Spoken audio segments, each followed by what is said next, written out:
Vamos a presentar a continuación el tema de hematuria.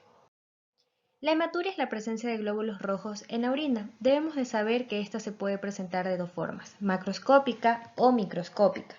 La hematuria macroscópica es la sangre en la orina que produce un color rojo-marrón visible de la orina, es decir, el paciente va a referir que orina rojo, orina sangre.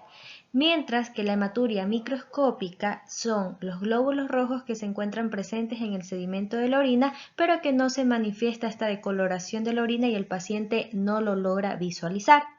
La hematuria macroscópica por lo general sugiere daño a los riñones, tracto urinario superior e inferior, mientras que la microscópica puede indicar daño en los glomérulos.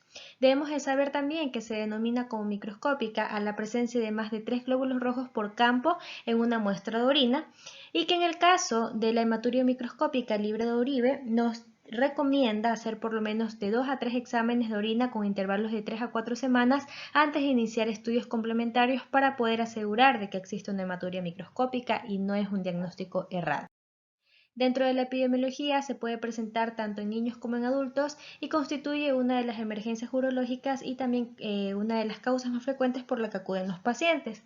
Dentro de los niños, como ustedes pueden observar, 1.3 por cada 1000 niños presenta una hematuria macroscópica y el 2% una microscópica. En cuanto a los adultos, se presentan el 33% de la población, pero esto va a depender tanto del sexo y de enfermedades asociadas que puedan tener. Es muy importante esto que está resaltado, que hay que tener en cuenta que en poblaciones mayores de 50 años el 35% de las hematurias es de causa tumoral. Dentro de la etiología podemos observar que estas pueden ser de causas renales, de causas intersticiales y tubulares y de causas del tracto urinario. Dentro de las renales tenemos las glomerulonefritis, lupus. Dentro de las intersticiales y tubulares tenemos la pielonefritis aguda, las nefritis, las enfermedades hematológicas. Dentro del tracto urinario una de las principales son las infecciones bacterianas. También se encuentran los tumores, los traumas, el exceso de ejercicio y la enfermedad litiásica como causas comunes. Debemos de saber también diferenciar entre la hematuria glomerular y la hematuria no glomerular. A continuación les muestro una imagen donde nos permite diagnosticar o diferenciar correctamente estas. Dentro del color principalmente es rojo claro, mientras que la no glomerular es de rojo o rosa orina, como le pueden decir. La morfología de los eritrocitos es muy importante, ya que aquí se presentan acantocitos, acá en cambio está normal.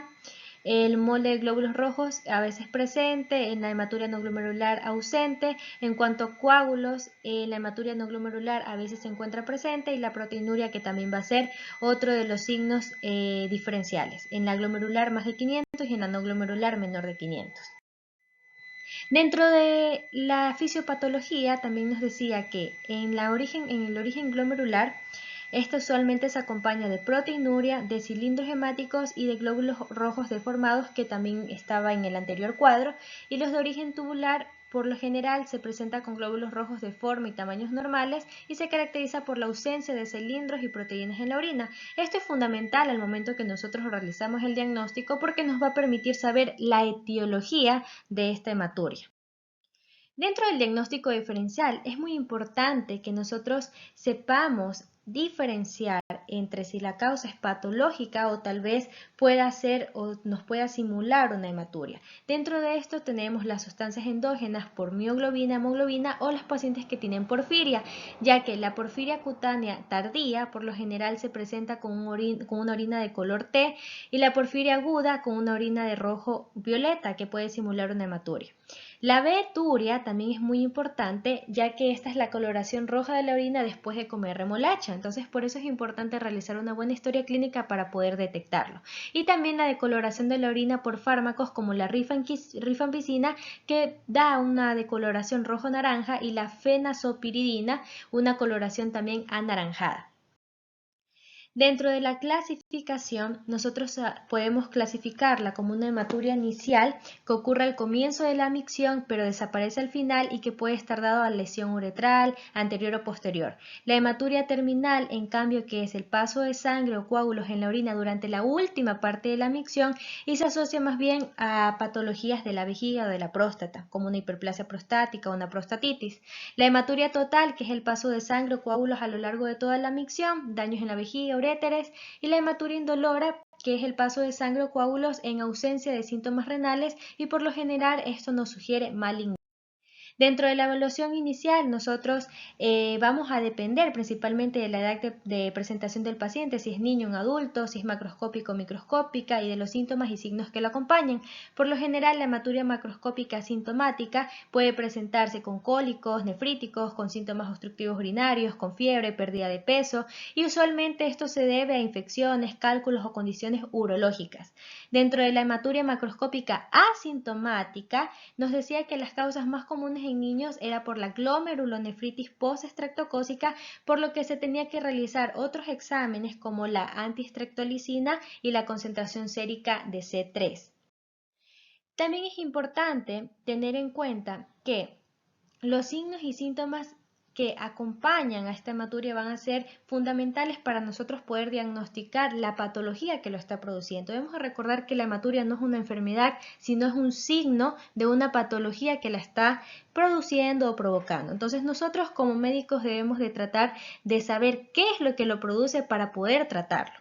Entonces, cuando tenemos un paciente, por ejemplo, con hematuria microscópica asintomática, se enfoca el estudio hacia una enfermedad benigna o de origen familiar, que la mayoría de veces son de origen no glomerular. También debemos de recordar que en todo paciente con hematuria mayores de 50 años se debe pensar en una enfermedad maligna mientras no se demuestre lo contrario. ¿Qué es lo que nosotros debemos de preguntar en la historia clínica? La historia personal y familiar, es decir, si hay antecedentes de poliquistosis, si hay enfermedad de célula falciforme, por lo que estas enfermedades se asocian con hematuria. Si el paciente está tomando medicamentos como anticoagulantes, como agentes nefrotóxicos, si el paciente ha tenido viajes recientes a zonas endémicas, por ejemplo, de tuberculosis, porque la tuberculosis puede generar hematuria. Si el paciente tiene síntomas adicionales, preguntarle si tiene disuria, si tiene dolor, si hay dificultad por orinar, porque como yo les decía, puede estar asociado a cólicos litiásicos, a infecciones.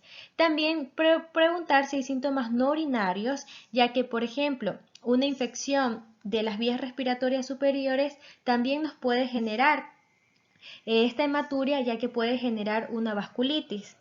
También los cambios en la piel nos decía que era un proceso sistémico más que una lesión focal, pero que podía estar dado también por una vasculitis. Y el sangrado o anormalidades menstruacionales, que son los sangrados vaginales, que hay que preguntarle a la paciente si está menstruando o no, ya que también nos podría dar o diagnosticar una endometriosis. Entonces es importante realizar una correcta historia. Dentro de los exámenes complementarios vamos a realizar una tira reactiva de orina, que el resultado para hemo no nos confirma la hematuria porque la prueba no puede distinguir entre la presencia de glóbulos rojos, de hemoglobina y de mioglobina. Por eso que es importante hacer un sedimento de orina o un cultivo de orina si nosotros estamos sospechando de una infección. ¿Cuándo? Realizar si existen signos clínicos de infección o si la tira reactiva es positiva para glóbulos blancos, es decir, hay piuria o esterasa leucocitaria.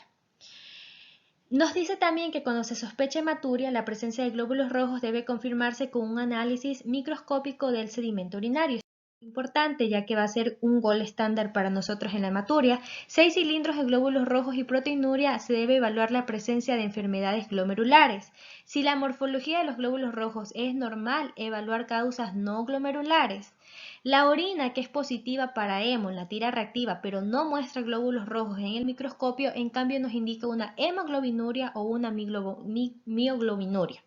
En cuanto a los exámenes de imagen, nos decía que se ha demostrado que la tomografía es superior a la urografía y a la ecografía en la detección y caracterización de las masas renales menores de 3 centímetros y en la evaluación de enfermedad litiásica, y que la tomografía puede considerarse como el estudio radiológico de elección en el paciente asintomático con hematuria.